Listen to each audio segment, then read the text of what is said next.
Palavra da Verdade, com Hernandes Dias Lopes.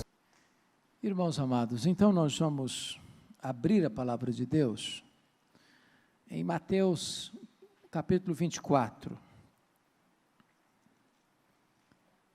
Mateus capítulo 24. Vamos ler até o verso 44. É um texto longo, mas é o sermão profético de Jesus Cristo, tratando de uma das doutrinas mais benditas e gloriosas da Bíblia, que é a segunda vinda de Cristo. Com a Bíblia aberta, acompanhe, por favor, a leitura que farei. Tendo Jesus saído do templo, ia se retirando, quando se aproximaram dele os seus discípulos para lhe mostrar as construções do templo. Ele, porém, lhes disse: não vedes tudo isto? Em verdade vos digo que não ficará aqui pedra sobre pedra que não seja derribada. No Monte das Oliveiras achava-se Jesus assentado, quando se aproximaram dele os discípulos, em particular, e lhe pediram: dize-nos quando sucederão estas coisas, e que sinal haverá da tua vinda e da consumação do século. E ele lhes respondeu: vede que ninguém vos engane, porque virão muitos em meu nome, dizendo: eu sou o Cristo, e enganarão a muitos. E certamente ouvireis falar de guerras e rumores de guerras. Vede, não vos assusteis, porque é necessário assim acontecer, mas ainda não é o fim. Porquanto se levantará nação contra nação, reino contra reino, e haverá fomes e terremotos em vários lugares. Porém, tudo isso é o princípio das dores. Então sereis atribulados e vos matarão, sereis odiados de todas as nações por causa do meu nome. Nesse tempo muitos hão de se escandalizar, trair e odiar uns aos outros. Levantar-se-ão muitos falsos profetas e enganarão a muitos. E por se multiplicar a iniquidade, o amor se esfriará de quase todos. Aquele, porém, que perseverar até o fim, esse será salvo. E será pregado este evangelho do reino por todo o mundo, para testemunho a todas as nações, então virá o fim. Quando, pois, virdes o abominável da desolação de que falou o profeta Daniel no lugar santo, quem lê entenda, então os que estiverem na Judeia fujam para os montes. Quem estiver sobre o eirado não desça a tirar de casa alguma coisa. E quem estiver no campo, não volte atrás para buscar a sua capa. Ai das que estiverem grávidas e das que amamentarem naqueles dias. Orai para que a vossa fuga não se dê no inverno, nem no sábado. Porque nesse tempo haverá grande tribulação, como desde o princípio do mundo até agora não tem havido, nem jamais haverá. Não tivessem aqueles dias sido abreviados, ninguém seria salvo. Mas por causa dos escolhidos, tais dias serão abreviados. Então, se alguém vos disser: eis aqui o Cristo, ou ei-lo ali, não acrediteis, porque surgirão falsos cristos e falsos profetas, operando grandes sinais e prodígios para enganar, se possível, os próprios eleitos. Vede que vos tenho predito.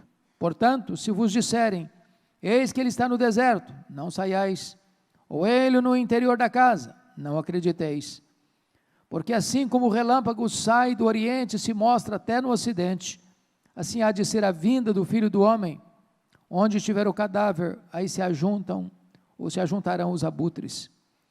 Logo em seguida, a tribulação daqueles dias, o sol escurecerá, a lua não dará sua claridade, as estrelas cairão do firmamento, e os poderes dos céus serão abalados. Então aparecerá no céu o sinal do Filho do Homem. Todos os povos da terra se lamentarão e verão o Filho do Homem vindo sobre as nuvens do céu, com poder e muita glória.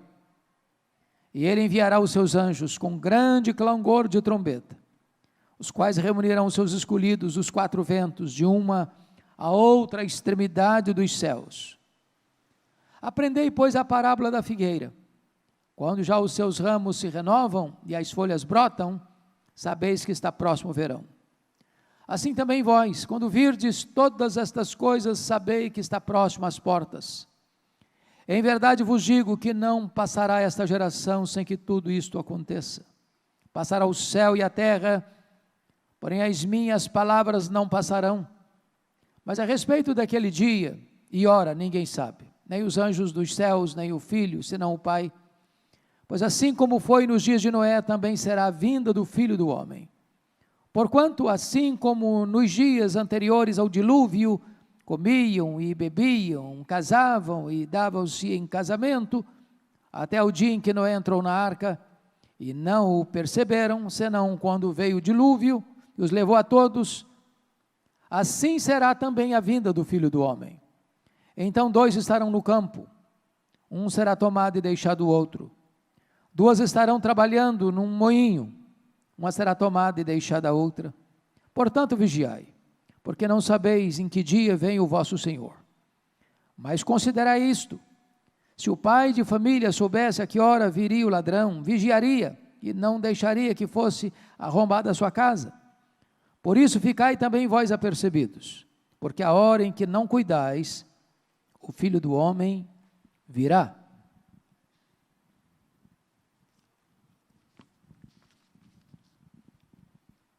Pois bem, irmãos, eu gostaria de pensar um pouco com vocês sobre esta magna doutrina, a segunda vinda de Cristo.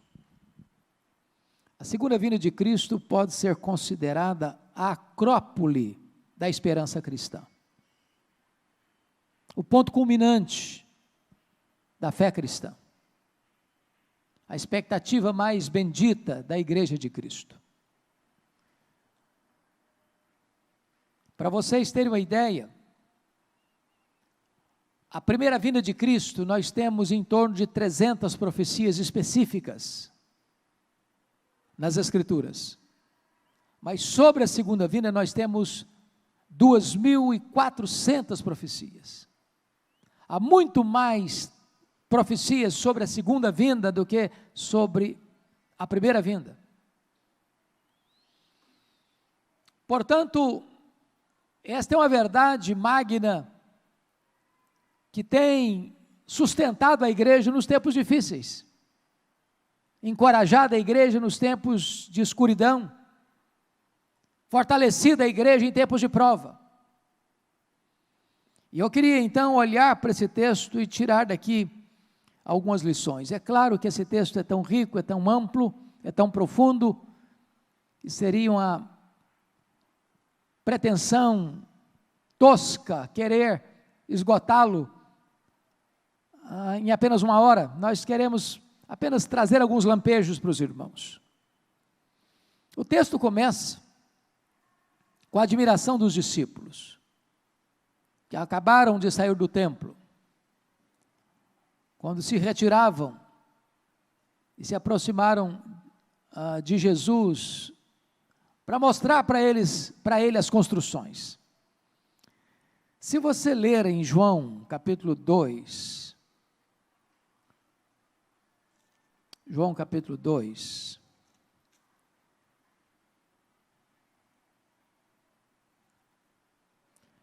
esse texto,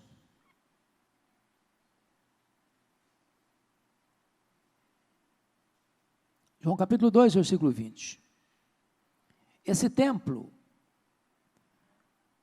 foi construído em 46 anos. Então vamos entender o que era esse templo aqui. Vocês se lembram que o segundo templo era o templo de Zorobabel. E era um templo modesto.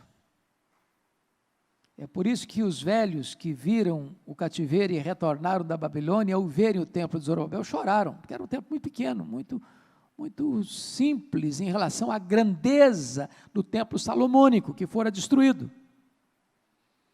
No ano 37, antes de Cristo, Herodes o Grande, filho de Antípatro, que tinha nascido em Ascalon, era idumeu, foi nomeado pelo Senado romano como rei dos judeus. Este homem era um homem perverso, truculento. Ele se casou 10 vezes. Ele, quando assumiu o governo, matou toda a família dos macabeus que o precederam. Ele mandou matar 45 membros do Sinédrio logo que assumiu o governo. Ele mandou matar os parentes da sua chamada predileta esposa, Mariana, porque era da nobreza. Mandou matar o seu cunhado, mandou matar a sua sogra, mandou matar a própria Mariana, que ele dizia amar. Mandou matar seus filhos, que estudaram em Roma. Mas esse homem era um grande construtor. Ele construiu e embelezou o templo de Zorobabel. Na verdade, quando ele morreu, o templo não estava concluído ainda, porque demorou-se 46 anos. Ele começa a reinar no ano 39, é nomeado rei dos judeus em 37, mas morre no ano 4 a.C., porque o nosso calendário está atrasado. Vocês sabem disso. Então, quando ele morreu, o templo nem estava concluído ainda. O certo é que este templo era um palácio de mármore branco, bordejado de ouro, de riquezas impressionantes. Era o maior palácio religioso da época. Então, os discípulos que eram galileus, diríamos nós, numa região mais rural, mais campesina, que viveram e cresceram ao redor do lago da Galileia, sempre que iam a Jerusalém, ficavam impressionados com a grandeza, com a beleza, com a magnificência desse edifício. E eles então estão saindo do templo e chamam a atenção de Jesus. Está vendo, senhor? Que coisa linda, que prédio maravilhoso, que palácio incrível. E então vem a profecia de Jesus, voltando para Mateus 24, quando Jesus disse para eles assim, olha aí que coisa impressionante, verso 2, vede tudo isto? Em verdade vos digo que não ficará aqui pedra sobre pedra, que não seja derribada. Bom, mas isso é um negócio impensável, impensável.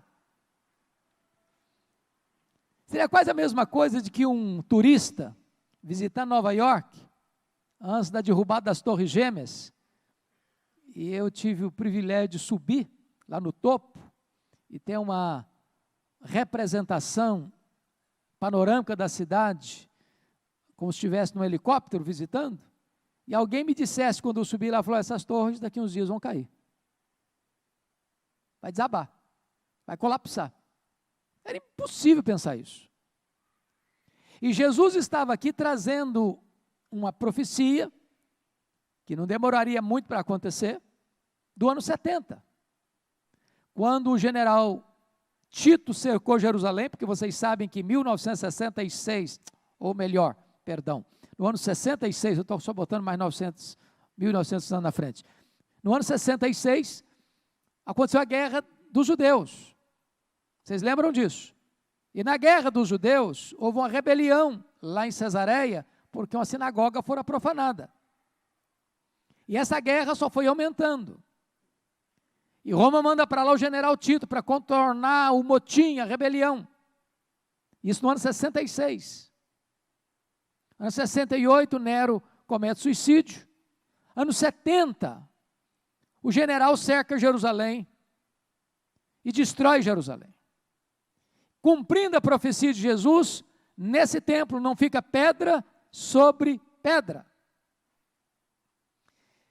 Mas todo o sermão profético de Jesus registrado em Mateus 24, pega essa cena do cerco, da invasão e da destruição de Jerusalém como um emblema, como um símbolo daquilo que seria o maior acontecimento da história, a segunda vinda de Cristo. Aquele juízo parcial que veio sobre Jerusalém no ano 70, era apenas um emblema, um símbolo daquilo que haveria de acontecer na segunda e gloriosa vinda do Senhor Jesus Cristo. Bom, então, o que você nota em seguida, no versículo 3, é que diante da profecia de Jesus, de que não ficaria pedra sobre pedra, os discípulos se aproximam no Monte das Oliveiras. Por que o Monte das Oliveiras? Jerusalém é uma cidade de montes, Monte das Oliveiras, Monte Moriá, Monte Sião. a entrada de Jerusalém, subindo pelo deserto, você vai chegar no topo, que é o Monte das Oliveiras. Você está descendo no nível mais baixo do planeta, que é a região lá de Jericó, perto do Mar Morto, 400 metros abaixo do nível do mar, para 800 metros acima do nível do mar. É subir. Quando você chega, aqui é o Monte das Oliveiras. Então a melhor visão para o templo era o Monte das Oliveiras. E aí Jesus vai dizer para eles o seguinte, e eles vão perguntar para Jesus o seguinte: dize-nos quando sucederão estas coisas. Que coisas? Que coisas? A destruição do templo, a destruição de Jerusalém. E a segunda pergunta: e que sinal haverá da tua vinda e da consumação do século? Então, eu estou perguntando três coisas. Quando sucederá isso, a invasão de Jerusalém, com a destruição do templo? Que sinal haverá da tua vinda? E eles engatam a consumação do século, que é concomitante. Se você é amilenista, é concomitante com a segunda vinda de Cristo. Bom, então a partir de agora eu gostaria de olhar com vocês os sinais da segunda vinda. Primeiramente vamos ver aquilo que nós chamamos de sinais da graça. Versículo 14, olha comigo aí.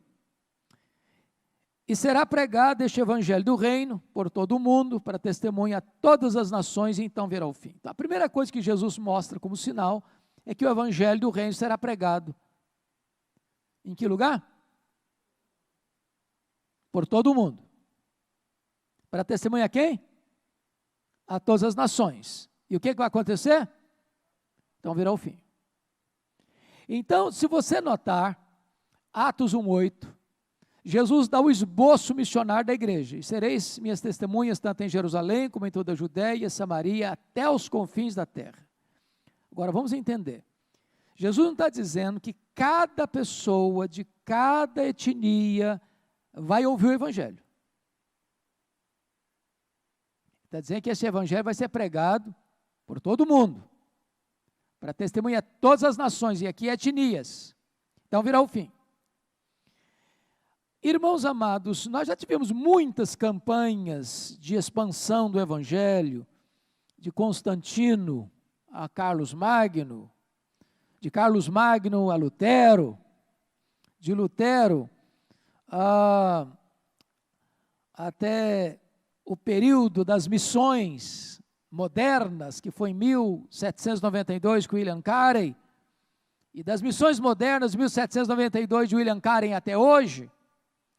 Mas eu penso que Deus nos deu nessa geração a ferramenta mais poderosa para o cumprimento dessa profecia, que é o advento da internet. O advento da internet. Se você usa literatura, ela tem fronteira. Se você usa rádio, tem fronteira. Se você usa televisão, tem fronteira. Se você usa qualquer outro instrumento, tem fronteira. Se você usa as mídias sociais, você fala para o mundo inteiro. Me permita contar um fato pessoal. Há um ano, mês de novembro, eu tinha um canal de YouTube praticamente desativado. Tinha criado em 4 anos, sem nenhum investimento, Fábio. Só estava lá. De vez em quando alguém lá postava um sermão e tal. Parado. Em novembro do ano passado,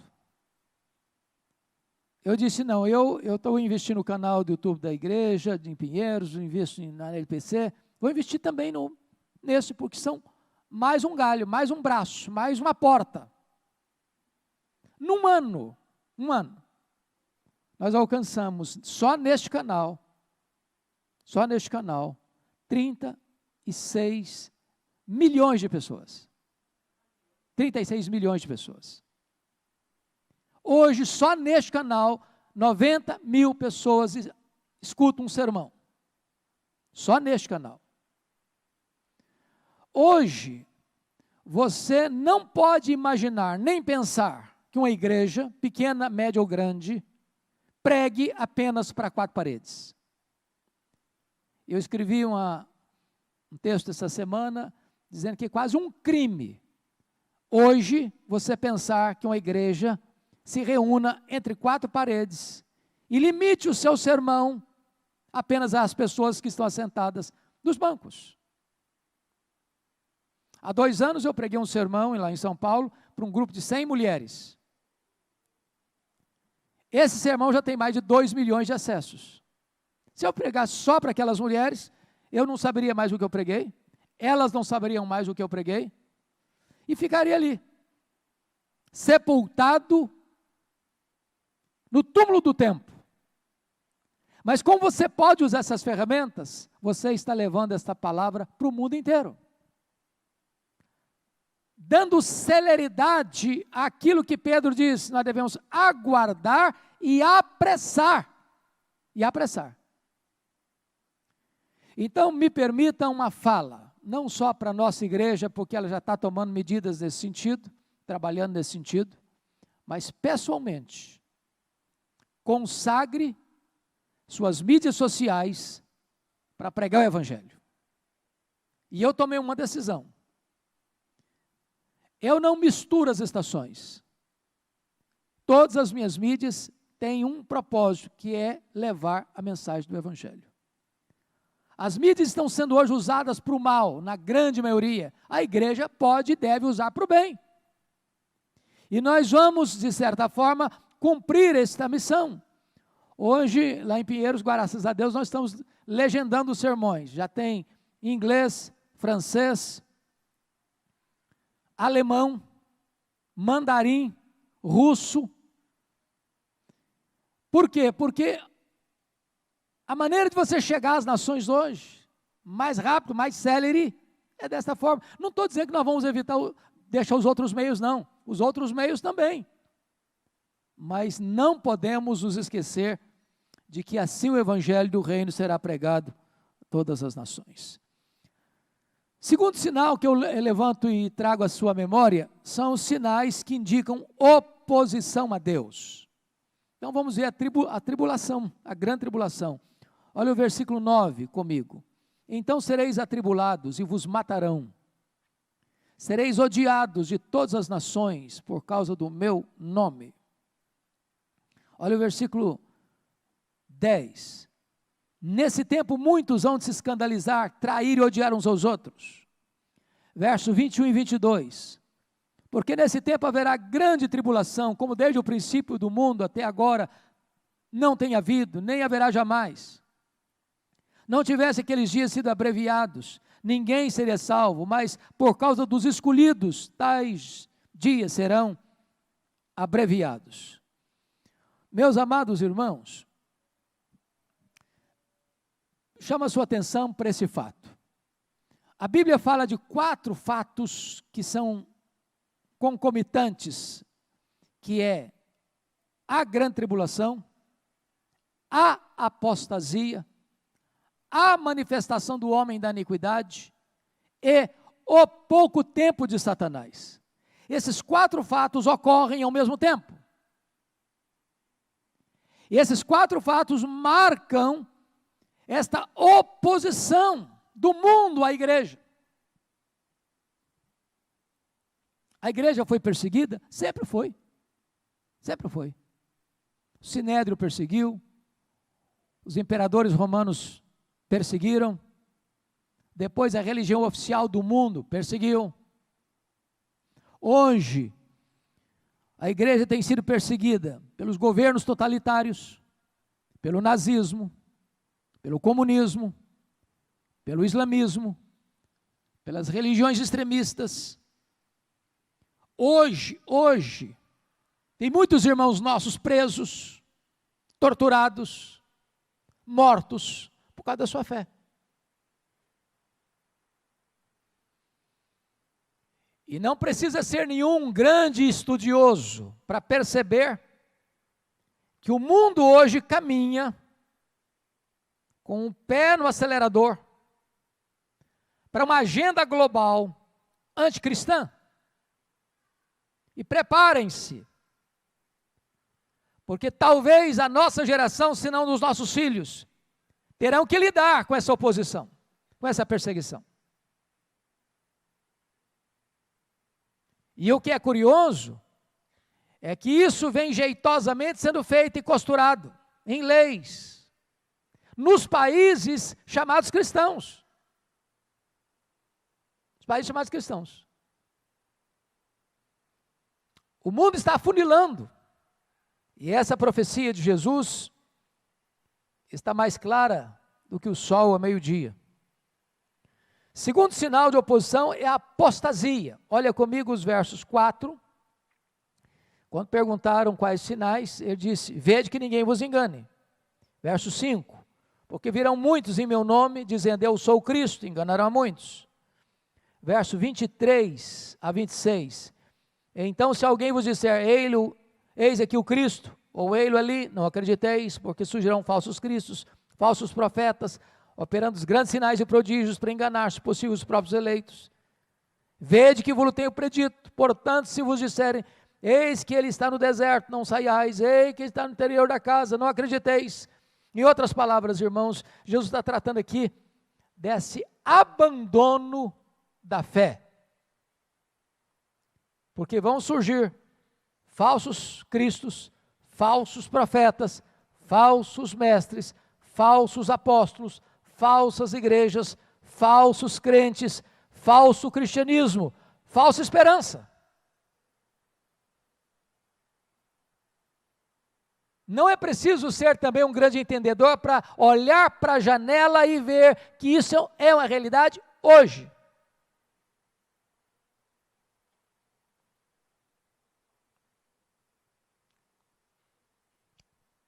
Se você perceber, talvez o liberalismo teológico começou com isso, né? Fruto do racionalismo, iluminismo. E é dramático, irmãos, é dramático você olhar hoje, por exemplo, o que é Europa. É doloroso. Para vocês terem uma ideia, Holanda, até 1960, as pessoas frequentavam as igrejas. De 1960 para cá, os templos estão lá, mas o povo não frequenta a igreja mais. Eu tenho um grande amigo que esteve lá essa semana passada e me passou um WhatsApp com alguns templos bonitos, que hoje são bar, outros são biblioteca, outros são museus. As pessoas não vão mais para a igreja. Em Edimburgo, capital da Escócia, eu visitei um dos templos mais bonitos. E quando eu entrei, eu fiquei chocado porque não tinha púlpito nem banco, era um bar. A Inglaterra, dos grandes avivamentos, hoje não tem 4% que frequentam a igreja evangélica. Os templos são vendidos e transformados em mesquitas, em bares, em museus, em teatros.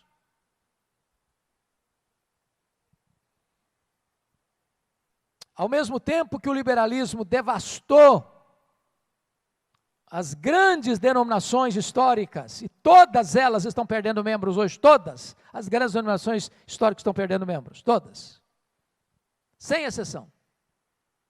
O que é triste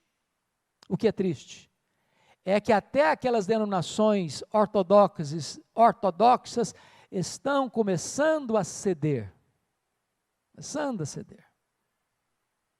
Nos concílios, hoje já se discute sobre se casa ou não casa os de relação homoafetiva.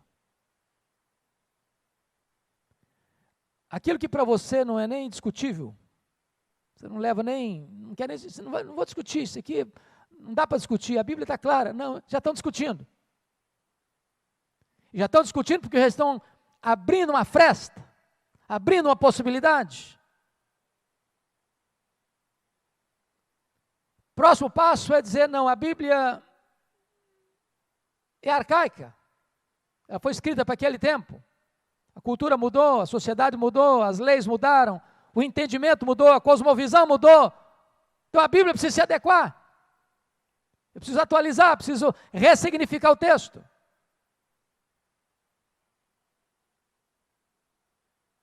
A apostasia está aí. Seja no liberalismo, seja no misticismo, seja no sincretismo, seja no secularismo. Mas tem um terceiro sinal que Jesus deixa claro, que é a depravação moral. Olha aí comigo o versículo 12. E por se multiplicar a iniquidade, o amor se esfriará de quase todos. Quem tem dúvida que a iniquidade está se multiplicando hoje? Quem acha que a sociedade está melhorando, moralmente falando, espiritualmente falando? É um escândalo hoje, você pegar, por exemplo,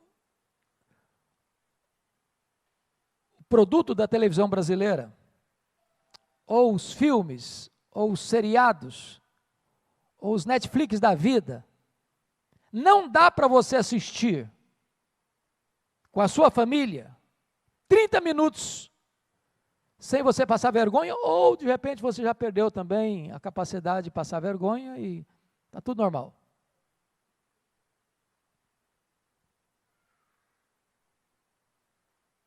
A sociedade está hoje pelo avesso. O certo é errado, o errado é o certo.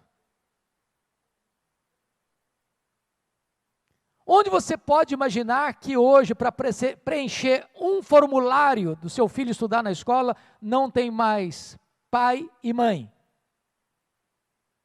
Falar em pai e mãe é um discurso agressivo, quase que discurso de ódio. Não se celebra mais Dia dos Pais, Dia das Mães. Isso é um palavrão. Isso é uma afronta à sociedade.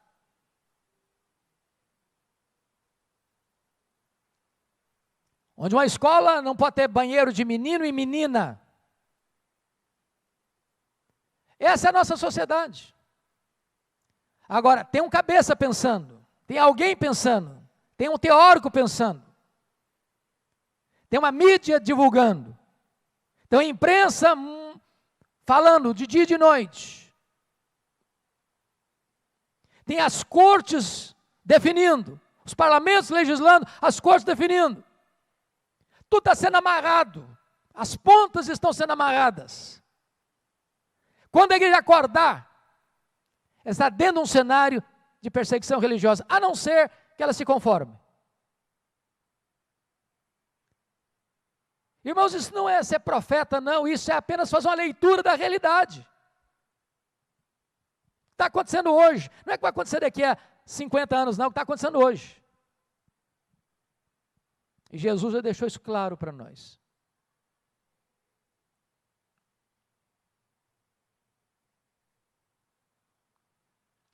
Mas tem outro cumprimento aí que Jesus coloca no verso 15, que é a figura do anticristo. Quando, pois, virdes o abominável da desolação de que falou o profeta Daniel no lugar santo, quem lhe entenda.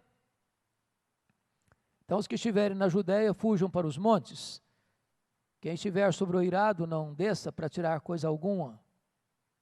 Quem estiver no campo, não volte atrás para buscar sua capa. Ai das que estiverem grávidas e das que amamentarem naqueles dias. Orai para que a vossa fuga não se dê no inverno nem no sábado. É claro que Jesus está contando aqui, nesse contexto todo aqui, a invasão de Jerusalém, que é um emblema do que acontecerá. A figura do anticristo, ela foi representada certamente em Antíoco Epifânio, quando ele sacrificou uma porca no altar do templo de Zorobabel. Ele é aqui representado pelo invasor de Jerusalém no ano 70. E está dizendo que não fuja, porque tanto o sábado, as pessoas tinham só um período para andar, não podia fugir mais do que aquele, pela norma que eles acreditavam. No inverno, Jerusalém chega a temperaturas abaixo de zero, não dá para caminhar rápido no inverno, e uma mulher grávida não tem agilidade para correr. Mas o fato é que ele está falando aqui apontando para o anticristo que virá.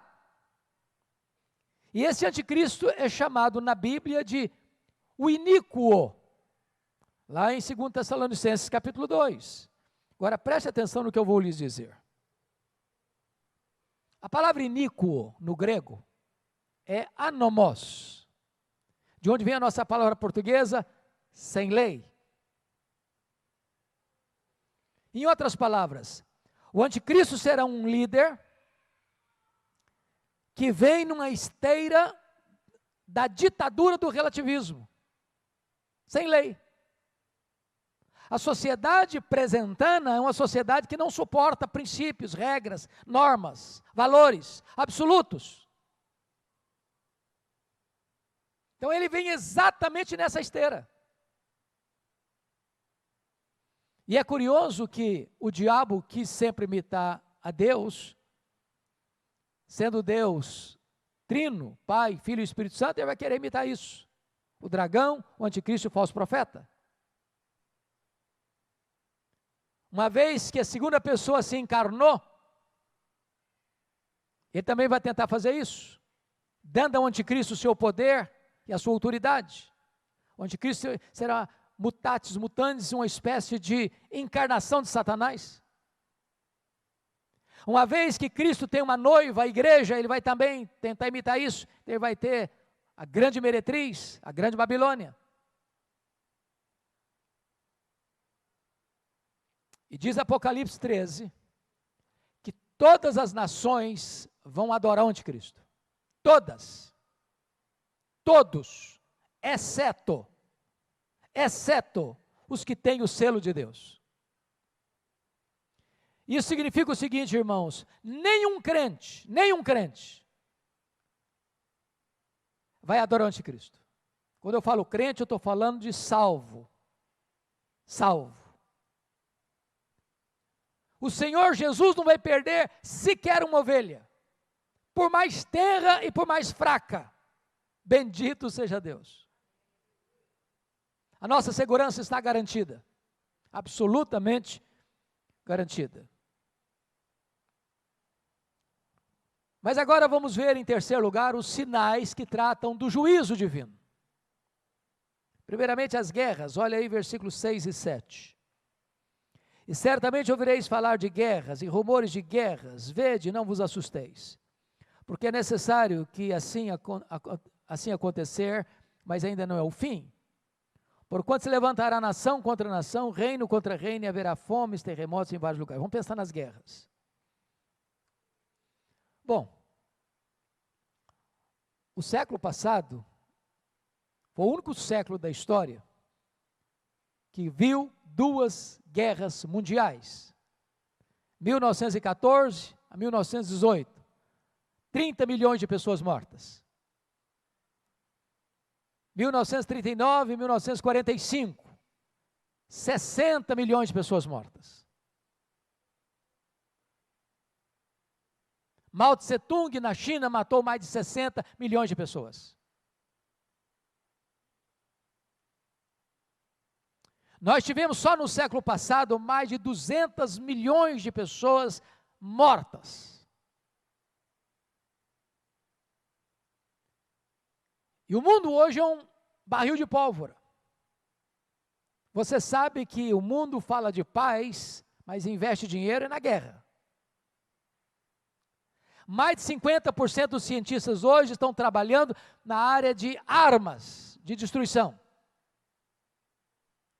O que se gasta hoje com armas de destruição daria para resolver o problema social do mundo.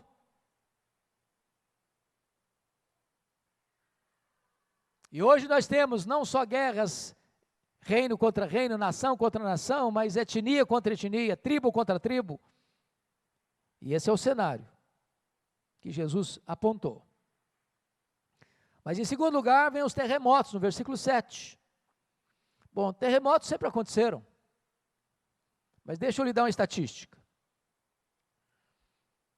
pesquisa geológica dos Estados Unidos. De 1890 a 1930, houve apenas 8 terremotos medindo 6,0 na escala Richter. 1930 e 1960, 18. 60 a 79, 64. 80 a 96, mais de 200. O que você percebeu? Uma escalada vertiginosa. A questão não é se tem ou não tem terremoto, a questão é a intensificação do sinal. Isso aponta o quê? Para o aceleramento da segunda vinda do Senhor Jesus. Mas aqui tem um outro aspecto que fala de fomes. A fome é um subproduto da guerra ou da exploração. Eu disse para vocês que eu estive agora há um mês em Guiné-Bissau e eu voltei de lá com meu coração muito quebrado. Porque estive em 2019 em Angola. Angola é um país que tem ricos, poucos, mas tem. Uma corrupção violenta e a massa pobre. Mas Angola é o 5º país mais rico da África. Vocês sabem que a África é o 2º continente mais populoso do mundo, só perde para a Ásia. Tem mais de 1 bilhão e 200 milhões de habitantes. Contribui apenas com 2% da riqueza mundial. Mas Guiné-Bissau só tem pobreza. Tem 2 milhões de habitantes. Para vocês terem uma ideia, não vi uma obra pública sequer. No país inteiro só tem um semáforo e não funciona. Os carros que rodam lá são a sucata da Europa. As estradas inexistem porque só buraco. As casas melhorzinhas é coberta de zinco, um calor insuportável. Não tem emprego, não tem salário. As pessoas estão na rua, mulheres, jovens, crianças, adolescentes, moças, ao redor de uma bacia de pepino ou de batata, para vender aquilo e comer no final do dia. A expectativa do guineense é comer hoje. Comer hoje. Enquanto algumas pessoas estão morrendo de fome, tem outras que estão morrendo de comer. Fomes. É uma situação que mexe com a gente. Graças a Deus nós chegamos, já conseguimos, a Igreja de Pinheiros está mandando cestas básicas, já tem milhares de pessoas hoje que já receberam, e cesta básica para eles, entenda, um saco de arroz, porque eles comem arroz, a comida principal é arroz.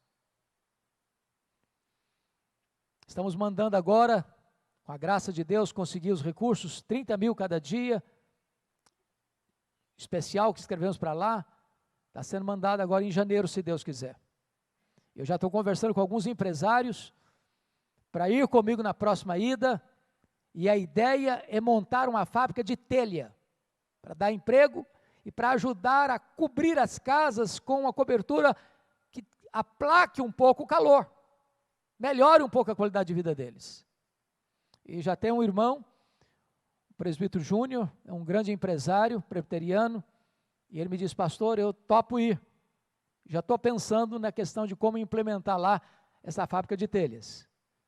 O Brasil tem uma dívida, irmãos, enorme, enorme, com Angola, com Guiné-Bissau, com Moçambique, porque os braços que construíram essa nação no começo, eram os braços dos escravos que vieram de lá. Nós temos uma responsabilidade não só social, nós temos uma responsabilidade espiritual. Por quê? Vou lhes dizer isso, está no meu coração. Às vezes, nós estamos mandando missionários para países que as portas estão fechadas. E o cara fica lá 10 anos, não pode falar de Jesus abertamente, não pode carregar a Bíblia no meio da rua. E aí começa a escolinha de futebol, daqui a 10 anos ele tem lá 5 alunos de futebol. E às vezes, tem países que as portas estão escancaradas, os frutos estão maduros, As pessoas pedindo, pelo amor de Deus, venha pregar para nós o Evangelho. E ele não manda missionário. Peter Wagner, eu não concordo com tudo que ele fala, mas nesse ponto eu concordo. Ele diz o seguinte: pense comigo, um agricultor, ele tem uma lavoura de maçãs para colher, ele tem 100 funcionários, e 80% da lavoura dele está madura na hora de colher, 20% está verdolenga. Eu pergunto a vocês, onde esse fazendeiro manda seus trabalhadores colher maçãs? Onde ele manda mais gente para colher? Onde está maduro, onde está verdolengo? É óbvio, onde a lavoura está madura. Eu não estou dizendo que nós não vamos mandar missionários para a janela 10/40, não.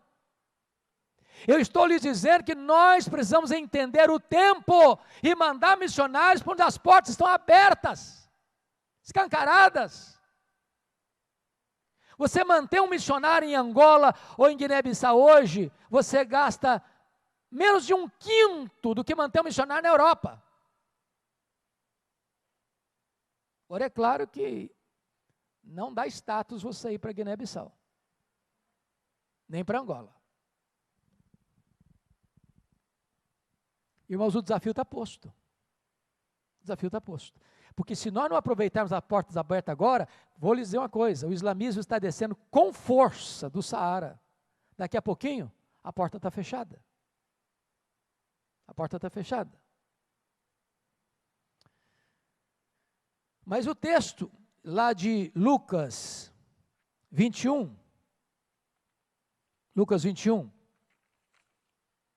versículo 11, diz que também Jesus disse que haveria epidemias. A história sempre foi assolada por epidemias, né? Peste negra na Europa, a febre espanhola no começo do século XX, e agora, 2020, a pandemia. Essa com a característica que ela é universal, abrangente. Não foi tão avassaladora do ponto de vista de mortes, em comparação com as outras, mas mais ampla, abalando as estruturas do poder econômico, do poder científico, do poder político. Alguém pergunta, pastor, tem alguma coisa a ver com a segunda vinda? Tem, no sentido de que Jesus previu, estabeleceu no Sermão do Monte, que a sua segunda vinda seria precedida também por epidemias. Eu não sei quantas mais virão, mas todas que vêm são um alerta, é uma trombeta que está soando. Mas me permita agora olhar um pouquinho sobre como será a segunda vinda, a descrição da segunda vinda. E o versículo 27, confira comigo aí, a segunda vinda será repentina. Assim como o relâmpago sai do Oriente e se mostra no Ocidente, assim há de ser a vinda do Filho do Homem. Ou seja, não dá para se preparar de última hora.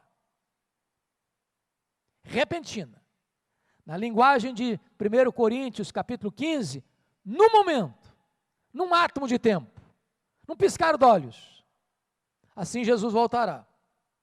Não dá para buscar encher a lâmpada de azeite quando a trombeta soar. Segundo lugar, a segunda vinda do Senhor Jesus, ela será não só repentina, mas será também inesperada. Olha aí comigo o versículo 43. Mas considerai isso, se o pai de família soubesse a que hora viria o ladrão, vigiaria e não deixaria que fosse arrombada a casa. Por isso ficai também vós apercebidos, porque a hora em que não cuidais, o Filho do Homem virá. Quando ele usa a figura do ladrão, que foi usada por Jesus, por Paulo, por João, por Pedro, a ideia é, um ladrão não manda um telegrama, nem passa um e-mail, nem um zap para vocês, olha, tal dia, tal hora eu chego aí. Ele chega de forma o quê? Inesperada. Ou seja, a segunda vinda de Cristo não será óbvia. Vai ser como um dia qualquer. Você levanta cedo, escova dentro, toma café, Se você tem filho na idade de escola, leva o filho para a escola. Se você não tem filho na idade de escola, você vai para o trabalho. Se você já está aposentado, você dorme mais um pouquinho. Vai ser num dia assim. Quando você não está esperando, é que ele vem. Mas mais do que isso, a segunda vinda será também gloriosa. Olha comigo o verso 30. Então aparecerá no céu o sinal do Filho do Homem, todos os povos da terra se lamentarão e verão o Filho do Homem vindo sobre as nuvens com poder e muita glória. Basicamente há um contraste entre a primeira e a segunda. Na primeira ele veio de forma humilde, nasceu de uma virgem, foi deitado numa manjedoura, cresceu numa carpintaria, morreu numa cruz, precisou de um túmulo emprestado para ser sepultado, mas na segunda vinda ele virá em glória, em majestade, em poder. Mais do que isso, ela será vitoriosa, verso 31, e ele enviará os seus anjos com grande clangor de trombeta, os quais reunirão seus escolhidos dos quatro ventos de uma a outra extremidade dos céus. Oh, irmãos, que coisa maravilhosa, porque a Bíblia menciona, preste atenção nisso aqui, quando Jesus voltar, primeiro fato, primeiro acontecimento, João 8, 28 e 29, os mortos ouvirão a sua voz e sairão dos túmulos, uns para a ressurreição da vida, outros para a ressurreição do juízo. Segundo, os que estiverem vivos serão transformados, e nessa rapidez dos anjos, eles saem colhendo os salvos, Então preste atenção, as máscaras vão cair, porque anjo não vai ser ludibriado. O anjo não vai pegar um ímpio, achando que vai pegar um salvo, nem vai deixar um salvo pensando que ele é ímpio. Diz 2 Timóteo 2,19 que Deus conhece os que lhe pertencem. Mas mais do que isso, eu gostaria só agora que você, e eu quero terminar, dizendo o seguinte, que você precisa, e eu também, olhar esses sinais. Porque quero chamar a sua atenção para o versículo 37 e 39. Pois assim como foi nos dias de Noé, também será a vinda do Filho do Homem.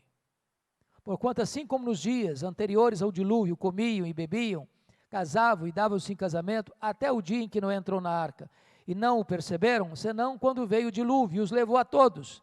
Assim será também a vinda do Filho do Homem.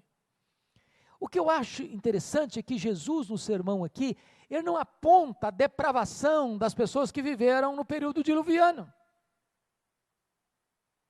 Ele só alerta para o fato de que casavam, compravam, vendiam, davam-se em casamento, levava a vida.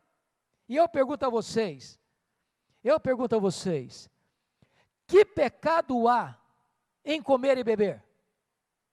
Que pecado há em casar e dar em casamento? Que pecado há nisso? Nenhum. Então qual é o alerta de Jesus aqui? O alerta de Jesus aqui é que antes dele voltar, ou nos dias que precederão a sua volta, as pessoas vão estar tocando a vida normalmente, fazendo o que sempre fizeram, comendo, bebendo, casando, dando-se em casamento. E foi assim que aconteceu no dilúvio. Noé pregou 120 anos, ele era o pregoeiro da justiça. Ninguém acreditou, ninguém deu atenção, ninguém ouviu, ninguém se arrependeu, e ele fala, todo mundo tocando a vida, ganhando dinheiro, vivendo a vida. E Jesus vai ser assim, como nos dias de Noé.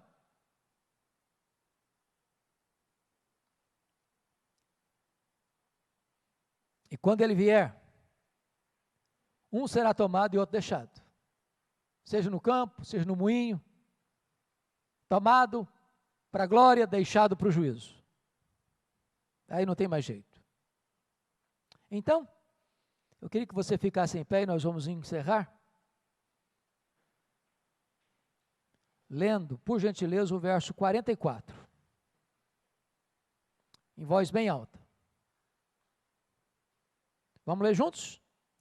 Por isso, ficai também vós apercebidos, porque a hora em que não cuidais, o Filho do Homem virá. Meus amados, que Deus nos desperte o coração, para vivermos atentos, vigilantes, aguardando e apressando o dia da vinda do Senhor. Perguntaram um dia para João Wesley, o que você gostaria de estar fazendo quando Jesus voltar? Ele respondeu, eu gostaria de estar fazendo o que eu faço todo dia. Todo dia eu estou aguardando, esperando a volta do meu Salvador. Que Deus nos abençoe.